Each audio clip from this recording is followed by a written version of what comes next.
கர்த்தருடைய பரிசுத்த நாமத்துக்கு ஸ்தோத்திரம் உண்டாவதாக. என்னுடைய பேர் ஜெஃப்ரி, என்னுடைய கணவருடைய பேர் ஜெனிஷ். நாங்கள் செங்கல்பட்டில் இருந்து வரோம். போன வருஷம் February மாதம் ஃபஸ்ட் டைம் நாங்கள் இங்கே அன்பரின் பாதத்தில் ஒரு நாள் கூட்டத்துக்கு வந்திருந்தோம். அப்போது அங்கிள் எனக்காக ஜெபிச்சாங்க. அதுக்கப்புறம் அடுத்த மாதம் மார்ச் மாதம் திரும்பவும் நாங்கள் இங்கே வந்திருந்தோம்.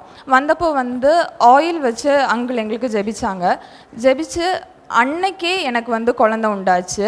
அதுக்கப்புறம் அந்த மாதத்துலேயே என்னோடய கணவருக்கு ஒரு நல்ல ஒரு ஜாப் ஆஃபரும் கிடச்சிச்சு. அதுக்கப்புறம் எனக்குமே ஒரு ஜாப் ஆஃபர் கிடச்சிச்சு. அப்போ குழந்தையா இல்லை வேலையான்னு பார்க்கும்போது குழந்தை தான் முக்கியம் அப்படின்னு சொல்லிட்டு வேலைக்கு போகல நான்.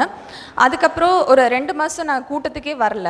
ஒரு 3ஆவது மாதம் நான் எப்படியாவது அன்பரின் பாதத்தில் ஒரு நாள் நான் கண்டிப்பாக வந்தே ஆகணும், ஏன்னா இங்கேருந்து தான் எனக்கு இந்த ஆசீர்வாதம் கிடச்சிச்சு. அப்போ நான் கண்டிப்பாக இந்த கூட்டத்துக்கு வரணும்னு சொல்லிட்டு கிளம்பி ட்ரெயினில் வர்றதுக்காக வந்தோம். வரும்போது தெரியாமல் ரயில்வே ஸ்டேஷனில் நான் விழுந்துட்டேன். அதாவது வயர் கீழே படுற மாதிரியே விழுந்துட்டேன். விழுந்துமே எனக்கு எதுவுமே ஆகலை.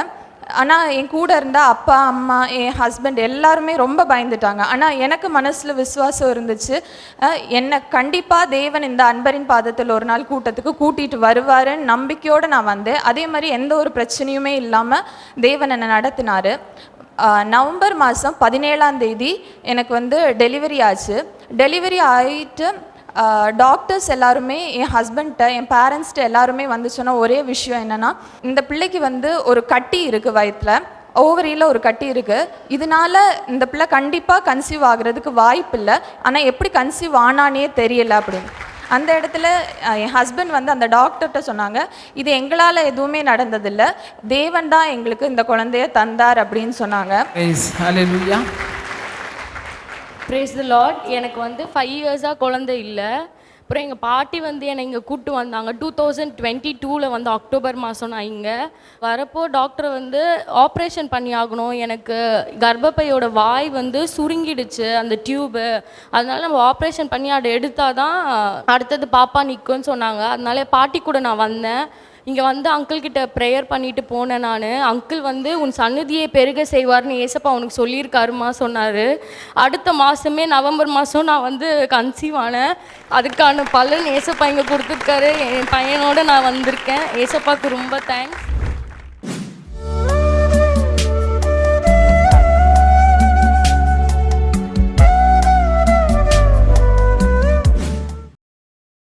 கிறிஸ்துவுக்குள் மிகவும் பிரியமான எனதர்மை சகோதர சகோதரிகளே, நம்மை சிருஷ்டித்தவரும் நம்மை உண்டாக்கினவரும் நம்மை ஒருபோதும் மறந்து போகாதவருமாகிய இயேசு கிறிஸ்து முன்னேற்ற நாமத்தினாலே உங்கள் எல்லாரையும் வாழ்த்தி ஆசீர்வதிக்கிறேன். அல்லேலூயா. எல்லாரும் சந்தோஷமாக இருக்கீங்களா? எடுத்து வாசிப்போம். லேவியரின் புஸ்தகம் 26ஆம் அதிகாரம் 9வது வசனம் இப்படியாய் சொல்லுகிறது. எடுத்து வாசிப்போமா? நான் உங்கள் மேல் கண்ணோக்கமாய் இருந்து உங்களை பலுகவும் பெருகவும் பண்ணி உங்களோடே என் உடன்படிக்கையை திடப்படுத்துவேன். ஆண்டவர் உங்களோடு கூட நிறைய உடன்படிக்கை பண்ணி இருக்கிறார். ஊழியர்கள் மூலமாக பண்ணியிருக்கிறார், உங்கள் ஜெப நேரத்திலே பண்ணியிருக்கிறார். நீங்கள் வேதத்தை வாசிக்கும் பொழுது உனக்கு இது செய்வேன்னு சொல்லி ஆண்டவர் உடன்படிக்கை பண்ணியிருக்கிறார். அந்த உடன்படிக்கை எல்லாவற்றையும் திடப்படுத்தும்படிக்கு ஆண்டவர் இன்றைக்கு செயலிலே இறங்கப் போகிறார். ஆண்டவர் சொல்கிறார், உனக்கு கொடுத்த நிறைய வாக்குறுதிகள் வாக்கு தத்தங்கள், உன்னோடு கூட நான் பண்ணின உடன்படிக்கைகள் எல்லாவற்றையும் நினைவு கூர்ந்து இன்றைக்கு அவை எல்லாவற்றையும் நான் நிறைவேற்றப் போகிறேன் என்று சொல்கிறார். அதற்காக நான் உன்மேல் என்னுடைய கண்களை வைத்து உனக்கு ஆலோசனை சொல்லுவேன். ஆண்டவருடைய கண்கள் இன்றைக்கு உங்கள் மேலே விழுகிறது. வேதம் சொல்லுகிறது, தேவனை தேடுகிற உணர்வுள்ளவன் உண்டோ என்று பார்க்க பரலோகத்திலிருந்து மனுபுத்திரரை கர்த்தர் கண்ணோக்கினார் என்று சங்கீதம் 14:2 நாம் வாசிக்கிறோம். தேவனை தேடுகிற உணர்வுள்ள இருதயம் உள்ளவனை ஆண்டவர் கண்ணோக்கி பார்க்கிறாராம். இப்போ இந்த லிஸ்ட்டில் நான் இருக்கிறேனா அப்படின்னு நீங்கள் பார்த்தீங்கன்னா, நீங்கள் தேவனை தேடுகிற உணர்வுள்ள இருதயம் இருந்தபடியினாலே தான் இன்றைக்கு ஆண்டவரை தேடி வந்திருக்கிறீர்கள். ஆண்டவர் சொல்கிறார், எனவே உன்மேல் நான் கண்ணோக்கமாக இருக்கிறேன். இந்த வசனம் சொல்லுகிறது, தேவனை தேடுகிற உணர்வுள்ள இருதயம் உள்ளவன் உண்டோ என்று ஆண்டவர் பூமி முழுவதும் அவருடைய கண்களை அலசி ஆராய்ந்து பார்த்தாராம். என்னை தேடுகிற ஒரு இருதயம் முன்னிடத்தில் இருக்கிறபடியினாலே அந்த ஒரே குவாலிஃபிகேஷனுக்காக என்னை தேடி வருகிற பிள்ளைகளுக்கு ஒரு நன்மையும் குறைபடாது என்ற வசனத்தின்படி குறைவுகளை எல்லாம் இன்றைக்கு கிறிஸ்து இயேசுவுக்குள்ளே நிறைவாக்குவார். நிறைய பேர் நினைக்கலாம், கொஞ்சம் கொஞ்சமாக சேர்த்து பிள்ளைக்கு ஃபீஸ் கட்டுறதுக்கு நான் வச்சுருந்தாலும் இன்னும் கொஞ்சம் குறைவுபடுது, இன்னும் கொஞ்சம் துண்டு விழுது. இல்லைன்னாச்சுன்னா சேர்த்து வச்சதெல்லாம் போன வாரம் ஏதோ ஒரு அவசர செலவுக்காக எடுத்து எல்லாம் செலவு பண்ணிட்டேன், மொத்தமும் துண்டு விழுது அப்படின்னு நீங்கள் வந்திருந்தீங்கன்னா, இன்றைக்கு ஆண்டவரை தேடி வருகிற ஒரு உணர்வுள்ள இருதயம் இருக்கிறபடினால ஆண்டவர் உனக்கு செய்ய கடமைப்பட்டிருக்கிறார். 2000 வருஷங்களுக்கு முன்னால ஆண்டவருடைய கண்ணில் யாரெல்லாம் பட்டாங்களோ அத்தனை பேருக்கும் அற்புதம் செய்தார். அதே ஆண்டவர் நேற்றும் இன்றும் என்றும் மாறாதவர். ஒரு அழகான வசனம் உண்டு, கண்ணை உண்டாக்கினவர் காணாரோ, காதை உண்டாக்கினவர் கேளாரோ. அப்படின்னா என்ன தெரியுமா? உனக்கு கண்ணுன்னு ஒன்று வச்சனா உன்னை நானே பார்க்காம விட்டுருவேனா? உனக்கு காதை உண்டாக்கினா உன் சத்தத்தை கேட்காம விட்டுருவேனோ என்று அர்த்தம். ஹல்லேலூயா. கண்ணை உண்டாக்கின ஆண்டவர் உங்களை பார்த்து சொல்கிறார், நான் உங்கள் மேல் கண்ணோக்கமாயிருந்து உங்களை பலுகவும் பெருகவும் பண்ணுவேன். நேற்றைக்கு வரைக்கும் நீங்கள் பின்னோக்கியே போயிட்டு இருந்தீங்க. நாளுக்கு நாள் உன்னுடைய சரீரத்தில் பலன் குறைந்து கொண்டே இருந்தது. நாளுக்கு நாள் வருமானம் குறைந்து கொண்டே இருந்தது. நாளுக்கு நாள் நீ சம்பாதித்து வைத்த செல்வங்கள் எல்லாம் குறைந்து கொண்டே இருந்தது. ஆனால் இன்றைக்கு மறுபடியும் உன்னை பலுகவும் பெருகவும் பண்ணும்படி என் ஆண்டவர் உன்னை அழைத்து கொண்டு வந்திருக்கிறார். ஹல்லேலூயா. சிலர் ஆண்டவரிடத்தில் பேசி சண்டை போடி, ஆண்டவரே நீங்க இதெல்லாம் பார்த்துட்டு சும்மா இருக்கலாமா? இதெல்லாம் பார்த்துட்டு நீங்க இன்னும் எப்படி ஆண்டவரே உட்கார்ந்து இருக்கிறீங்க? நீர் மனதுருக்கம் உள்ள தேவன் ஆயிட்டு ஏன் இன்னும் நீர் மௌனமாயிருக்கிறீர்? உம்முடைய உக்கிரம் தணிந்து போகட்டும் ஆண்டவரே. நான் தப்பு பண்ணியிருந்தாலும் என்னை மன்னிச்சு எனக்கு ஏதாவது செய்யுங்கப்பான்னு சொல்லி நம்பிக்கையோடு இன்றைக்கு வந்திருக்கிறீங்க. நம்பிக்கையுடைய சிறைகளை அரணுக்கு திரும்புங்கள். கர்த்தர் இரட்டிப்பான நன்மையை தருவார். இன்றைக்கு தருவார். நீ நினைக்கிறதற்கும் வேண்டிக் கொள்கிறதற்கும் ஜெபிக்கிறதற்கும் மிகவும் அதிகமாய் தருவேன் என்று சொல்லுகிறேன். ஹல்லேலூயா. உன் பிரச்சனைகளை ஆண்டவர் கண்டும் காணாதவர் போல் இருக்க மாட்டார். அவர் உன்னுடைய பிரச்சனைகளை கண்டு உண்மையில் மனதுருகி உனக்கு அற்புதம் செய்வார்.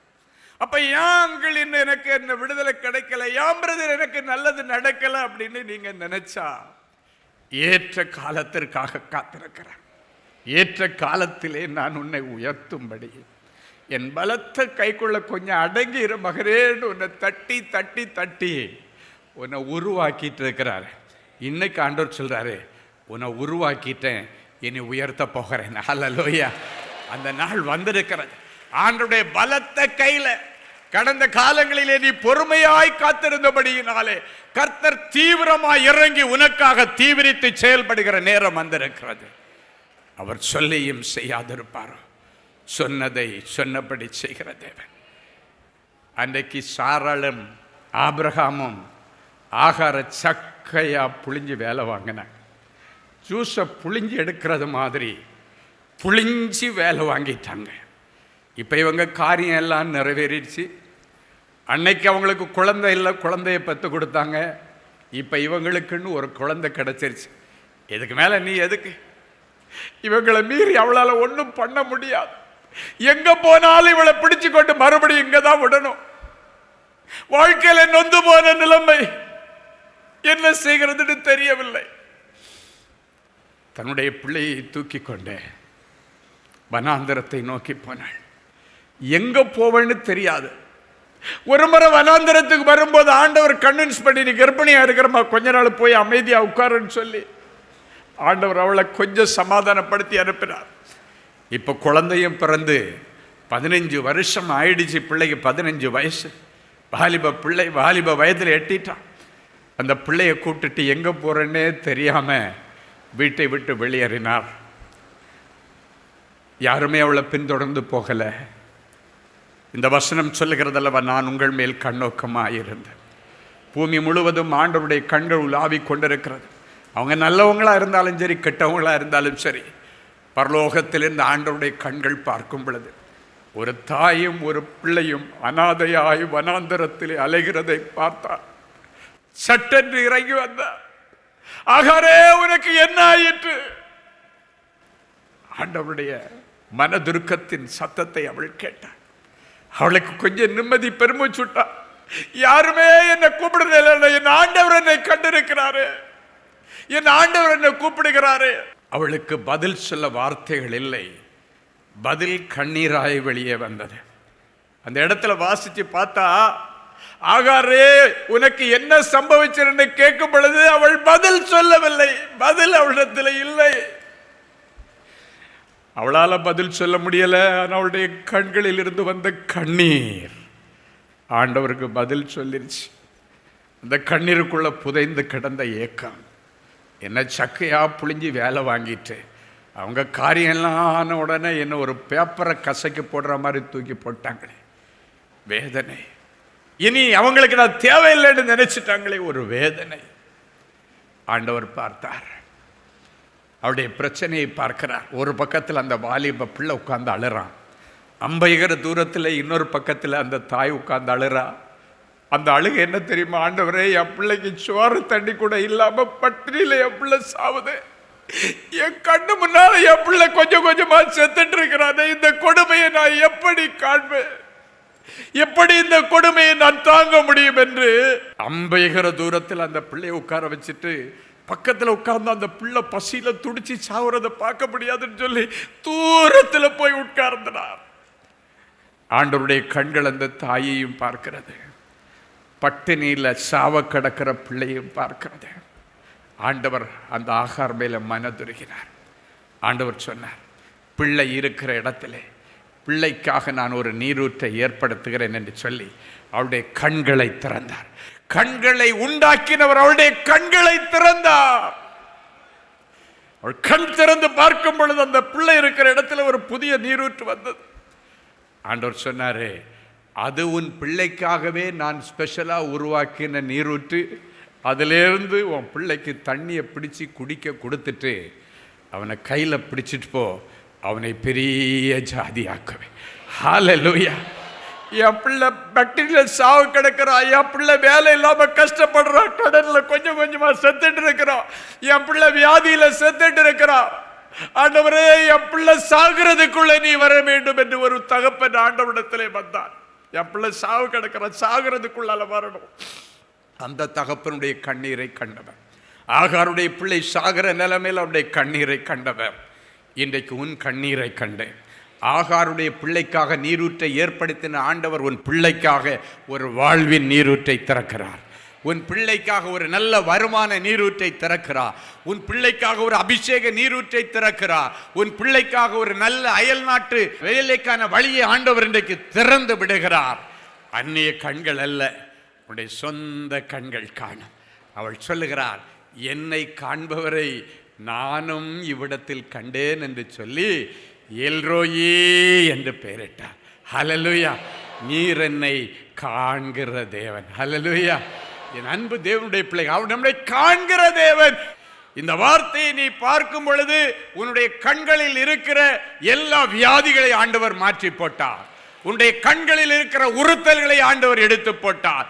கண்களில் மங்கி இருக்கிற அந்த தோலை, மேல் தோலை ஆண்டவர் உரித்தறிந்தார். காரணம், வாழ்வு கொடுக்கிற வார்த்தையை நீ பார்த்து வாசித்திருக்கிறாய். உன் நாவிலே உச்சரிக்கப்படுகினாலே உன் நாவில் இருக்கிற கேன்சர் வியாதி மறைகிறது. உன் நாவிலே இந்த வார்த்தையை நீ உச்சரித்தபடியினாலே உன்னுடைய திக்குவாய் மறைகிறது. உன் நாவிலே இந்த வார்த்தையை நீ உச்சரித்தபடியினாலே நாவில் இருக்கிற எல்லா கட்டுகள் அவிழ்க்கப்படுகிறது. உன் பிள்ளை இத்தனை வயதாகியும் என்ன பேசவில்லை என்று கண்ணீரோடு வந்திருக்கிறார். உன் பிள்ளைக்காக நீ பேசு. உன் பிள்ளைக்காக நீ ஆண்டவரிடத்தில் இந்த வார்த்தையை சொல்லு. உன் பிள்ளை இருக்கிற இடத்துல பிள்ளைக்கு இன்றைக்கு பேச்சின் நீரூற்று வரும். ஹல்லேலூயா. உன் பிள்ளை பேசுதுன்னு சொல்லி நீ கண்ணீரோட வந்திருக்கலாம். அது உடைய இருதயத்தை உடைச்சு போட்டிருக்கலாம். உன் பிள்ளையை பார்க்கிறவர்கள் எல்லாம் கிண்டல் பண்ணிட்டே இருந்திருக்கலாம். ஆனால் இன்றைக்கு அந்த அவமானத்திற்கு ஆண்டவர் முடிவை கொண்டு வருவார். என் பிள்ளைக்கு அதனாலே அட்மிஷன் கொடுக்கலன்னு வந்திருக்கலாம். அந்த என்ட்ரன்ஸ் எக்ஸாம்ல என் பிள்ளை பேசல அப்படின்றதுக்காக வேண்டி என் பிள்ளைக்கு அட்மிஷன் கொடுக்கலன்னு வந்திருக்கலாம். ஆனால் ஆண்டவர் சொல்லுகிறார், உன் பிள்ளைக்கு நான் அட்மிஷன் வைத்திருக்கிறேன். உன் பிள்ளை எந்த பள்ளிக்கூடத்தில் படிக்கிறது நான் தீர்மானம் பண்ணிட்டேன். அவர்களுடைய இருதயத்தை நான் கடினப்படுத்தினேன். அதை விட நல்ல பள்ளிக்கூடத்தில் உனக்கு பிள்ளைக்கு ஆண்டவர் வழியை திறந்து விட்டார். அந்த பிள்ளைக்காக ஒரு நல்ல ஜீவ நீரூற்றின் அட்மிஷனை ஆண்டவர் தந்தார். எத்தனை பேர் ஆமென் சொல்ல முடியும்? ஹல்லேலூயா. வசனங்களை பார்க்கிறதற்கு ஒரு ஆசீர்வாதம் உண்டு. வசனங்களை நீ வாசிக்கும் பொழுது அதுல ஒரு ஆசீர்வாதம் உண்டு. வசனங்களை மற்றவர்களுக்கு சொல்லும் பொழுது அதுல ஒரு ஆசீர்வாதம் உண்டு. பழைய ஏற்பாட்டு காலங்களில் ஒரு வசனம் சொல்லுகிறது, உன் வீட்டு அயலகத்தார் எல்லாரும் இந்த வார்த்தையை பார்த்து படித்து அதன் நிமித்தம் அவர்களை ஆசீர்வதிக்கும்படி உன் வீட்டு நிலைக்கால்களிலே இதை எழுது அப்படின்னு எழுதியிருக்கார். அப்படின்னு என்ன அர்த்தம் தெரியுமா? உன் வீட்டு நிலைக்கால்கள்லாம் உன் வீட்டு காம்பவுண்ட்ல எல்லாம் என்னுடைய வசனத்தை எழுது. உன்னுடைய வீட்டுக்கு பக்கத்தில் உள்ளவங்க எல்லாம் அதை படிக்கும் பொழுது ஒரு ஆசீர்வாதம் உண்டுன்னு ஆண்டவர் சொல்றார். உனக்கு கண்ணுன்னு ஒன்று கொடுத்த ஆண்டவர் உன் பிரச்சனையை எப்படி காணாம இருப்பார்? இதான் பைபிள்ல உள்ள வசனம். என் அன்பு தேவனுடைய பிள்ளைகளே, இன்னைக்கு ஆண்டவர் உன்னை பார்த்து சொல்றாரு, உன்னை பல்லுகவும் பெருகவும் பண்ணும்படி என் கண்கள் உண்மையிலே நோக்கமா இருக்கிறது. நீ வளர்ந்து பெருகணும்னு ஆண்டவர் நினைக்கிறார். பிறந்த ஒரு குழந்தை பிறந்தது மாதிரியே இருந்தா அந்த பிள்ளையை பார்த்து சொல்லுவாங்க, இந்த பிள்ளை மனநலை குன்றின பிள்ளை. அந்த பிள்ளைய ஸ்பெஷல் ஸ்கூலில் தான் கொண்டு போய் சேர்ப்பாங்க. அந்த பிள்ளைய மற்ற ஜனங்கள் மத்தியில் மற்ற பிள்ளைகள் மத்தியில் நடமாட விட மாட்டாங்க. ஏன்னா அந்த பிள்ளையை பார்த்து மற்றவங்க கிண்டல் பண்ணுவாங்க. ஒரு முறை ஒரு போலீஸ் இன்ஸ்பெக்டர் ஒருவர் நாங்கள் நடத்துகிற ஆறுதலை தேடி ஒரு நாள் கூட்டத்தில் கலந்துக்கிட்டு அவங்களுடைய பேர பிள்ளை 3 வயசா 4 வயசுன்னு நினைக்கிறேன், வயசாகி அந்த பிள்ளைக்கு பேச வராது, பேச்சே வரல. அதனால் அந்த தாத்தாவும் பாட்டியும் அதை பார்த்து அவங்களுக்கு ரொம்ப மனவேதனை. என் அன்பு தேவனுடைய பிள்ளைகளே, எப்படி யோசித்து பாருங்கள், ஒரு 4 வயசு வரைக்கும் ஒரு பிள்ளை அம்மா பேசலை, அப்பா பேசலை, தாத்தா பேசலை, மாமா ஒரு வார்த்தையும் பேசலை. அந்த பிள்ளை பேசுகிறதெல்லாம் பே பே பே அவ்வளோதான். அப்போ இந்த பிள்ளை விளையாடுற நேரத்தில் எல்லாம் மற்ற பிள்ளைங்க கூட விளையாடும்போது அந்த மற்ற பிள்ளைங்க இந்த பிள்ளைய பே பே பேன்னு கிண்டல் பண்ணுவாங்க. இந்த பாட்டி ஒரு நாள் பார்த்துட்டு அவங்களுக்கு ரொம்ப கோபம் வந்துருச்சு. அவங்க ஹஸ்பண்ட் அப்படின்னு அந்த பிள்ளையுடைய தாத்தாட்ட, நம்ம பேர பிள்ளைய மற்ற பிள்ளைங்க எல்லாம் பே பே பேன்னு கிண்டல் பண்ணுறாங்கப்பா என்று சொன்ன உடனே அந்த தாத்தாவுடைய இருதயம் உடைந்து போய், நம்ம எதுக்கு இன்னைக்கு ஆறுதலை தேடி ஒரு நாள் கூட்டத்துக்கு பிள்ளையை தூக்கிட்டு போவோம். அப்போ அந்த கூட்டத்துக்காக வேண்டி அந்த தாத்தாவும் பாட்டியும் நைட் அந்த பிள்ளையை கூட்டிட்டு வர்றாங்க. தாத்தா தோள் மேலே போட்டிருக்கிற, எனக்கு இன்னும் அந்த சம்பவம் இப்படியே கண்ணுக்கு முன்னால் நிற்குது. தோள் மேலே போட்டுட்டு என்கிட்ட வந்து அந்த பாட்டியும் தாத்தாவும் சொல்கிறாங்க, மற்ற பிள்ளைங்க இவனை பார்த்து பே பேன் கிண்டல் பண்ணும் பொழுது எனக்கு இருதயெல்லாம் நொறுங்கி போச்சு. அதனால் எப்படியாவது இந்த ஆறுதலை தேடி ஒரு நாள் சுகமளிக்கிற கூட்டத்தில் என் பேரனுக்கு ஒரு அற்புதம் நடக்குன்னு நான் நம்பி வந்திருக்கிறேன். என் பிள்ளை ஏதோ உங்கள் கையில் கொடுக்குறேன்னு சொல்லி அந்த பிள்ளையை என் கையில் கொடுத்தாங்க. அப்போ அந்த பிள்ளை நல்லா தூங்கிட்டு இருந்தது. தூக்கத்தோடு என் கையில் கொடுத்தாங்க. அப்படியே இந்த தோள் மேலே போட்டுட்டு ஒரு சின்ன ஜெபம், ஆண்டவரே எப்பத்தா என்கிற ஒரு வார்த்தையை சொல்லி பேசாத ஒரு மனுஷனுடைய நாவை நீங்கள் திறந்து விட்டீங்களே, அந்த வார்த்தை அன்னைக்கு மட்டும்தான் வேலை செய்யுமா, இன்னைக்கு வேலை செய்யாதா? நீர் பயன்படுத்தின அந்த வார்த்தை இந்த பிள்ளைக்காக நான் உச்சரிக்கிறேன். எப்பத்தா என்கிற வார்த்தை உச்சரிக்கிறேன். இந்த பிள்ளையுடைய நாவின் கட்டுகள் அவிழ்க்கப்பட்டதற்காய் ஸ்தோத்திரம். ஹல்லேலூயா. ஒரே வார்த்தை சொல்லி ஜெபம் பண்ணிட்டு அப்படியே அவங்க அந்த பிள்ளையுடைய தாத்தாட்ட கொடுத்துட்டேன். அந்த பிள்ளைய தோள் மேல் அப்படியே வாங்கி போட்டார். பிள்ளை முழிக்கவே இல்லை. ஜெபம் முடிக்கிறது வரைக்கும், வீட்டுக்கு போகிறது வரைக்கும் பிள்ளை முழிக்கலை. அப்படியே கொண்டு படுக்க வச்சுட்டாங்க. இந்த இன்ஸ்பெக்டருக்கு நைட் டியூட்டி அன்னைக்கு பிள்ளையை கொண்டு படுக்க வச்சுட்டு அவர் ஸ்டேஷனுக்கு போயிட்டார். காலையில் 6 மணிக்கு டியூட்டி முடிஞ்ச உடனே நேராக தன்னுடைய மகளுக்கு வீட்டுக்கு தான் போனார். போனால் அது வரைக்கும் தூங்கி கிடந்த பிள்ளை எழும்பி சட்டுன்னு ஓடி தாத்தாட்ட வந்து, தாத்தா டியூட்டி முடிச்சுட்டு வந்துட்டியான்னு கேட்குது. ஹல்லேலூயா. அப்பான்னு பேசாத ஒரு பிள்ளை, அம்மான்னு பேசாத பிள்ளை மாமான்னு பேசாத அந்த பிள்ளை ஒரு சென்டென்ஸையே பேசுது. அந்த இன்ஸ்பெக்டர் அன்னைக்கு சாட்சி சொல்லும்போது சொல்றாரு, ஒரு பிள்ளை இந்த உலகத்தில் அம்மா அப்பா தாத்தா பேசாம எடுப்புல சென்டென்ஸ் பேசினது என் பேரன் தான் அப்படின்னாங்க. அல்லேலூயா. இன்னைக்கு சரளமா பேசு. இந்த சாட்சி முடிஞ்ச உடனே அன்னைக்கு ஸ்டெஃபி தான் சாட்சி பகுதியை நடத்தினா. ஸ்டெஃபி உடனே சொல்கிறான் அந்த குட்டி பையன்கிட்ட, இப்போ உங்கள் தாத்தாவும் பாட்டியும் சாட்சி சொல்லிட்டாங்க, நீ ஏதாவது பேசு, தேங்க்யூ ஜீசஸ் சொல்லு அப்படின்னு ஒன்று மைக்கை கொடுத்தோன்னா தேங்க்யூ ஜீசஸ் அவ்வளோ அழகாக சொன்னார். அல்லேலூயா. என் அன்பு தேவனுடைய பிள்ளைகளே, தத்தி தத்தி தத்தி அந்த பிள்ளை பேசலை, ஒரே அடியாக கிளியர் டாக், அப்படியே ஒரு செகண்ட்ல மாற்றத்தை கர்த்தர் கொண்டு வந்தார். அதே ஆண்டவர் இன்றைக்கு உன் மத்தியிலே இருக்கிறார். நீ பலுகவும் பெருகவும் பண்ணும்படி ஆண்டவருடைய கண்கள் இன்றைக்கு உண்மையிலே இருக்கிறது. அவர் உன்னை காண்கிற தேவன். அவர் உன்னை பார்த்துட்டாருன்னா உன் மூஞ்ச மட்டும் பார்க்கிறவர் அல்ல, உன் அகத்தை பார்க்கிறவர். மனுஷன் முகத்தை பார்க்கிறான், என் தேவன் உன் இருதயத்தை பார்க்கிறான். உன்னுடைய இருதயத்திலே புதைந்து கிடக்கிற வேதனைகளை கர்த்தர் பார்க்கிறார். உன்னுடைய இருதயத்தில் புதைந்து கிடக்கிற ஏக்கங்களை கர்த்தர் பார்க்கிறார். இன்னைக்கு எவ்வளவு ஏக்கத்தோடு வந்திருக்கிறீங்க, எவ்வளவு தேவைகளோடு வந்திருக்கிறீங்க, எவ்வளவு பிரச்சனைகளோடு வந்திருக்கிறீங்க. ஆண்டவருக்கு முன்னால் அந்த பெரிய பிரச்சனை ஒண்ணுமே இல்லை, பெரிய பர்வதமே நீ எம்மாத்திரம் தேவ பிள்ளைகள் முன் நீ சமபூமி ஆவாய் என்று கர்த்தர் சொல்கிறார். ஹல்லேலூயா. உன் பிரச்சனை இன்னைக்கு அவ்வளவுதான் தரமட்டமா இடிஞ்சு விழுந்துச்சு. மலை போல நிக்குதுன்னு வந்தீங்க, அது பனி போல உருகி போய் இனி அந்த இடத்தை நீங்க கடந்து மிதிச்சு நீங்க போவீங்க. ஹல்லேலூயா. பைபிள்ல ஒரு வசனம் இருக்கு, சிலர் உங்க முதுக தரையாக்கி அது மேல நடந்தாங்களா, அப்படி ஒரு வசனம் இருக்கு. அப்படின்னா என்ன தெரியுமா, உன் பிரச்சனையில நீ கமந்து அடிச்சு வாழ்க்கையை வெறுத்து கிடக்கும் போது, ஐயோ ஒருத்தன் இப்படி கிடக்கிறானேன்னு அவனுக்கு தண்ணி ஊத்தாம, அவனுக்கு உதவி செய்யாம, விழுந்துட்ட இல்ல எனக்கு இப்ப மெத்த மாதிரி இருக்குன்னு சொல்லி அதுல அவன் நடந்து போவானாம். அதே போல உன்னுடைய பிரச்சனை அவனுக்கு சொகுசா இருக்கும், அவனுடைய பார்வைக்கு சொகுசா இருக்கும், அவனுக்கு நடக்கிறதுக்கு காலுக்கு பஞ்சு மெத்த மாதிரி இருக்கும். ஆனால் இன்றைக்கு அந்த நிலைமையை கர்த்தர் மாற்றுவார். ஹல்லேலூயா. அவர்களுக்கு பின்னால அவங்க பார்த்து கொண்டிருக்கும் பொழுது உனக்கு ஒரு அற்புதம் நடக்கும். இனி அவர்கள் சொல்லுவார்கள், கர்த்தர் இவர்களுக்கு பெரிய காரியத்தை செய்திருக்கிறார், இதன் நிமித்தம் இவர்கள் மகிழ்ந்திருக்கிறார்கள் என்று இனி புறஜாதிகளுக்குள்ளே சொல்லுவார்களா? எத்தனை பேர் ஆமேன் சொல்ல முடியும்? தொல்லை கஷ்டங்கள் எங்களை சூழ்ந்து வரும் பொழுது, துன்பங்கள் துக்கங்கள் எங்களை நெருக்கி ஏவும் பொழுது, எங்களுக்கு ஒத்தாசை தருகிற பர்வதங்களுக்கு நேராக எங்கள் கண்களை ஏறெடுத்து பார்க்கிறோம்.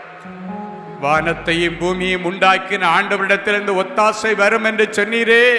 வானத்தையும் பூமியையும் உண்டாக்கின தேவனே, என் பிள்ளைகள் மேல் நீர் கண்ணோக்கி பாரும், என் பிள்ளைகளை கண்ணோக்கி பாரும், என் பிள்ளைகளுடைய உபத்திரவங்களை கண்ணோக்கி பாரும், என் பிள்ளைகளுடைய ஒடுக்குதலை கண்ணோக்கி பாரும், என் பிள்ளைகளுடைய சிறுமையை கண்ணோக்கி பாரும், என் பிள்ளைகளுடைய குடும்பங்களை விசாரிக்கும்படி என் பிள்ளைகளை கண்ணோக்கி பாரும். ஆண்டவரே, என் பிள்ளைகளை நீர் கண்ணோக்கி பார்த்து அவர்களை பலுகவும் பெருகவும் பண்ணுவேன் என்று சொன்னீரே. என் பிள்ளைகளுக்கு செல்வங்கள் பெருகட்டும் சுவாமி, செல்வாக்குகள் இனி பெருகுவதாக, வருமானங்கள் பெருகுவதாக, அபிஷேகம் பெருகுவதாக, ஜெப எல்கைகள் பெருகுவதாக, விசுவாசம் பெருகுவதாக. ஆண்டவரே, என் பிள்ளைகளுக்கு மனம் திரும்புதலின் அனுபவத்தை தார். எந்தெந்த பெற்றோர்கள் ஆண்டவரே என் பிள்ளை மனம் திரும்ப வேண்டும், என் பிள்ளை இந்த கஞ்சா பழக்கத்திலிருந்து போதை வஸ்துக்களில் இருந்து விடுதலை அடைய வேண்டும் என்று கண்ணீரோடு வந்திருக்கிறார்களோ, அவருடைய பிள்ளைகளை இப்பொழுது நீர் நேரடியாய் சந்தியும். சவுலை பவுலாய் மாற்றின ஆண்டவர், இவர்கள் வீட்டில் உள்ள ஒவ்வொரு சவுல்களையும் பவுல்களாக நீர் மாற்றுகிறதற்காய் உமக்கு நன்றி. எல்லா போதை வஸ்துக்களிலிருந்து பரிபூர்ண விடுதலையை தார். எல்லா கொள்ளை நோய்களிலிருந்து என் பிள்ளைகளுக்கு விடுதலையை தருவீராக. தொடர்ந்து இவர்கள் குடும்பத்தில் நிறைய நல்ல செய்திகள் நடக்கட்டும், அடைக்கப்பட்ட கற்பங்கள் திறக்கப்படட்டும், பிள்ளை பாக்கியம் இல்லாத பிள்ளைகளுக்கு பிள்ளையை அல்ல பிள்ளைகளை கொடுப்பீராக. கொடுத்து என் பிள்ளைகளை நீர் ஆசீர்வதியும். இயேசுவின் மூலம் பிதாவே, ஆமேன் ஆமேன். ஜெனசிஸ் கிரியேஷன்ஸ் மீடியா அகாடமியில் 3 மாதங்களில் தொழிற்கல்வி சான்றிதழோடு video editing, videography, photography, drone piloting, studio recording, Photoshop, live streaming, live video mixing and live sound mixing ஆகிய தொழிற்கல்விகள் பயிற்றுவிக்கப்படுகிறது. புது தொழில் நுணுக்கங்களுடன் குறைவான கட்டணத்தில் நிறைவான தொழிற்கல்வி பெற்றுக்கொள்ள உங்கள் எதிர்கால கனவை நினைவாக்க எங்களது ஜெனசிஸ் கிரியேஷன்ஸை இன்றே தொடர்பு கொள்ளுங்கள். மேலும் விவரங்களுக்கு 7824285099 என்ற எண்ணை தொடர்பு கொள்ளுங்கள். கிறிஸ்துவுக்குள் அன்பானவர்களே, ஆண்டவராகிய இயேசு கிறிஸ்துவின் இனிய நாமத்தில் அன்பின் வாழ்த்துக்கள்.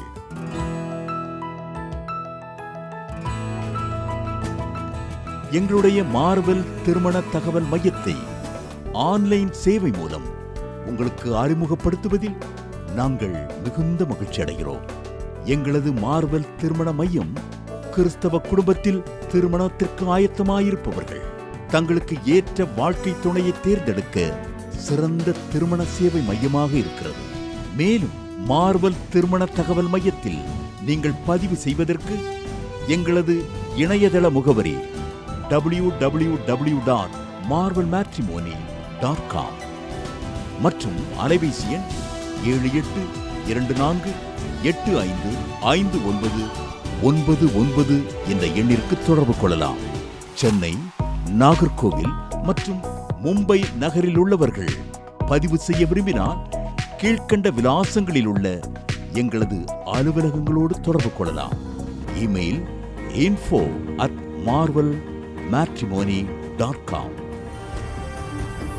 ஆண்டவர்தாமே உங்களை அளவில்லாமல் ஆசீர்வதிப்பாராக. அன்பு தேவனுடைய பிள்ளைகளே, இந்நிகழ்ச்சியின் மூலம் நீங்கள் பெற்றுக்கொண்ட ஆசீர்வாதங்களை உங்கள் ஜெப விண்ணப்பங்களையும் அனுப்ப வேண்டிய முகவரி தேவனின் அன்பு ஊழியங்கள், எண் 340B பார் 1A 3B1 Vinayak avenue, OMR road, Okkiyam, Thoraipakkam, Chennai 600097. இது இந்தியன் ஆயில் பெட்ரோல் பங்க் எதிரில் அமைந்துள்ளது மற்றும் காக்னிசன்ட் டெக்னாலஜி சொல்யூஷன்ஸ் அருகிலும் அமைந்துள்ளது. மின்னஞ்சல் prayer@godsloveministries.co.in. எங்களது இணையதளம் www.godsloveministries.co.in. மேலும் 24 மணி நேர ஜெப உதவிக்கு 04454479999 மற்றும் 9941950999 என்ற எண்களுக்கு தொடர்பு கொள்ளுங்கள். கர்த்தர் தாமே உங்களை ஆசீர்வதிப்பாராக.